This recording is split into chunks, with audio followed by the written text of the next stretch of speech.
Europa duhet të zgjohet para lajmërimi NATO-s hapësira është fronti i ri i luftës.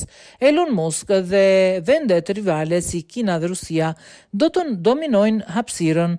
Nëse vendet europiane nuk ndërmarrin veprime serioze, ka paralajmëruar një komandant i lartë i NATO-s, nuk mund të ketë sovranitet europian pa investuar në hapësirë. Sot nevojitet një thirrje zgjimi madhore, madje urgjente, që europianët të ndërmarrin masa, ka thënë admirali Pierre Van Dier i NATO-s. Vetë amerikanët po bëjnë thirrje për një lloj emancipimi që europianët të maturohen dhe të përmirësohen në shumë fusha, duke përfshirë hapësirën, është një mundësi e madhe. Bëhet e ditur se lufta në Ukrainë ka treguar rëndësinë e burimeve hapësinore për komunikimet në fushën e betejës dhe mbledhjes dhe inteligjencës. Ajo ka theksuar gjithashtu varësinë e dhimbshme të Europës nga një numër shumë i kufizuar kompanish amerikane, kryesisht SpaceX e Moska dëshiron të vendosë armë bërthamore në hapësirë. Në të njëjtën kohë hapësira po bëhet gjithmonë më shumë një zonë e mundshme konflikti. Komanda hapësinore e Shteteve të Bashkuara të Amerikës së Fundit e përshkroi hapësirën si një mjedis strategjik shumë konkurrues, duke u referuar veçanërisht Kinës dhe Rusisë dhe duke shtuar se ndihma e aleatëve do të jetë çelësi për arritjen e dominimit. Sekretari i përgjithshëm i NATO-s Mark Rutte ka shprehur gjithashtu shqetësimin se Moska dëshiron vendos armë bërthamore në hapësirë. Sot ne shohim një numër aktorësh që zhvillojnë armë bërthamore, tha Van Dier, duke përmendur armët orbitale, bombat vendosura në orbitë që mund të bien në tokë me komandë, duke shmangur zbulimin dhe sistemet e paralajmërimit të errshëm, si dhe armë që mund të bllokojnë ose rrëzojnë satelitët jashtë orbitës. Kjo do të thotë që ne duhet të monitorojmë me kujdes se çfarë po bëjnë të tjerët dhe të jemi rezistent ndaj përpjekjeve të tyre për destabilizim, shtoi Van Dier. Militarizimi i shpejtë i hapësirës po ndryshon strukturën e kësaj hapësire, e cila kërkon që evropianët të ndryshojnë modelin e biznesit kompanive të tyre sipas tij.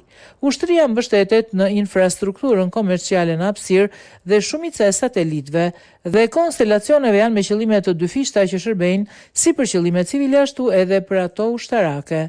Për të qenë elastik, shpjegoi admirali francez, vendet nuk mund të mbështeten më vetëm në satelitë të mëdhenj në orbitën geostacionare, por ka nevojë për yjsi rezervë në orbitën e ulët të tokës. Satelitët e orbitës së ulët të tokës janë më të lirë, kushtojnë midis 100.000 deri në $150.000 krahasuar me 300 deri në $400 milion që kushton një satelit i vetëm geostacionar. Ato gjithashtu mund të lançohen më shpesh me kosto më të ulët, shkruan ai. Tregu i ashtu quajtur New Space dominohet nga SpaceX, ndërsa europianët janë konkurrues në fushën e satelitëve geostacionar par kompanive si Ariane Group. Tregu i ashtu quajtur New Space dominohet kryesisht nga SpaceX, që ka ulur në mënyrë drastike kostot e lëshimit falë raketave të ripërdorshme. Raportohet se disa start-up europiane po përpiqen të hyjnë në tregun e New Space, por me sukses të kufizuar.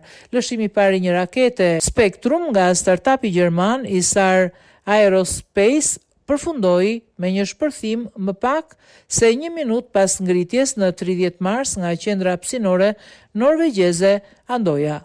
Në prill, kompania norvegjeze e mbrojtjes Kongsberg lëshoi satelitin e saj të parë, por nëpërmjet SpaceX. Van Dier ka ide se si europianët mund të qëndrojnë në lojë. Komandanti NATO-s, i cili është ankuar prej kohësh se është më e lehtë i është sipërmarrës teknologjik në Shtetet e Bashkuara të Amerikës se sa në Europë, i ka propozuar Komisionit Evropian të miratojë një ligj evropian të mbrojtjes. Ky ligj do të krijonte kushte për zhvillimin e teknologjisë së re të mbrojtjes, duke vendosur kushte financiare, rregullatore, tatimore që do të nxisin sipërmarrësit e rinj të zhvillojnë teknologji me përdorim të dyfisht për Europën. Ai gjithashtu mbështet thirrjen e Shtetet e Bashkuara të Amerikës për europianët për të krijuar një treg hapësinor të moderuar sipas tyre, i cili do të lejonte komandën hapësinore të Shteteve të Bashkuara të Amerikës përdorte teknologji komerciale për monitorimin e hapësirës dhe mbledhjen e inteligjencës. Sipas tij, NATO po luan një rol gjithmonë më aktiv në hapësirë, por ka ende shumë punë për të bërë në ndarjen e duhur të detyrave midis aleatëve. Përveç Shteteve të Bashkuara të Amerikës dhe Francës, fuqitë kryesore hapësinore të NATO-s janë Mbretëria e Bashkuar, Italia, Norvegjia, Kanadaja dhe Gjermania, sipas admiralit francez.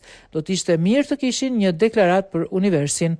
Objektivat e aftësive të NATO-s këtij viti nuk e marrin mjaftueshëm parasysh hapësirën.